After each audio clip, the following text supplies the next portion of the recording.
Contre Cadavre. Il semblerait effectivement que nous passions la rampe de ce second tour, donc derrière Pierre-Yves Cadalan, mais de manière victorieuse. Je tiens à remercier extrêmement chaleureusement les électeurs qui m'ont fait confiance dès ce premier tour.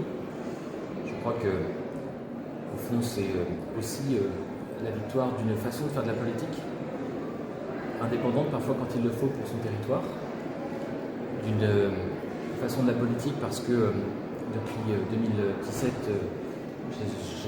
j'estime incarner une forme de sincérité en politique et c'est quelque chose qui m'est très cher, loin des appareils et des combines des partis.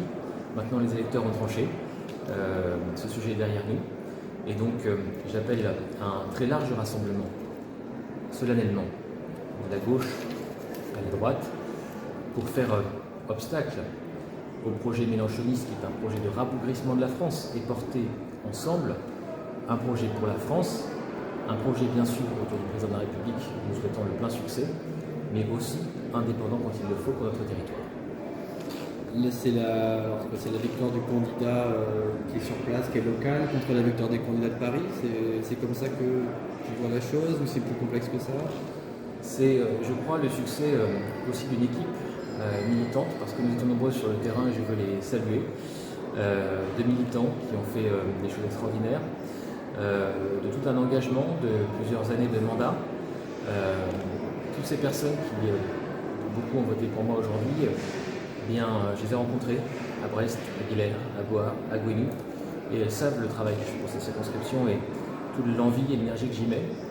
Et c'est vrai que cette victoire a une saveur particulière après une campagne compliquée, qui a parfois eu recours à des moyens étonnants jusqu'à aujourd'hui, le jour du vote, où nous avons vu des bulletins fraudés, et même de la diffamation, des intimidations pendant cette campagne. C'est derrière nous parce que les électeurs ont choisi. Et ça, je crois que c'est le plus important. Parfum de revanche ou pas? Ce n'est pas du tout comme ça que je vis les choses. Je vis les choses comme un espoir pour cette circonscription, parce que je l'ai toujours cru et je le crois encore, et c'est pourquoi je lance cet appel très solennel.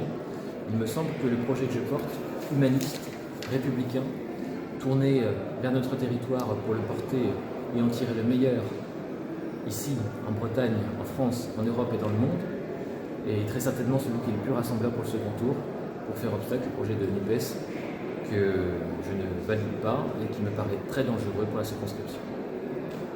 Qu'est-ce qui s'est passé sur les bulletins ce matin? Eh bien, nous avons eu la surprise de constater que les bulletins d'un candidat, M. Cabon, étaient irréguliers de deux manières. D'abord, les bulletins électroniques à Brest portaient la mention député, ce qui n'est pas. Et ensuite, il y avait deux types de bulletins différents, ce qui est formellement interdit par le code électoral. Des bulletins sans mention, bulletins papier à Guilherme, Bois et Gouesnou, et des bulletins mentionnant ce titre de député, je dirais, usurpé à Brest, ce qui pouvait troubler la sincérité du scrutin. Tout ça c'est du passé, donc le deuxième tour c'est dimanche, et quel est votre appel? Cet appel est très simple. Je crois en des valeurs humanistes, républicaines.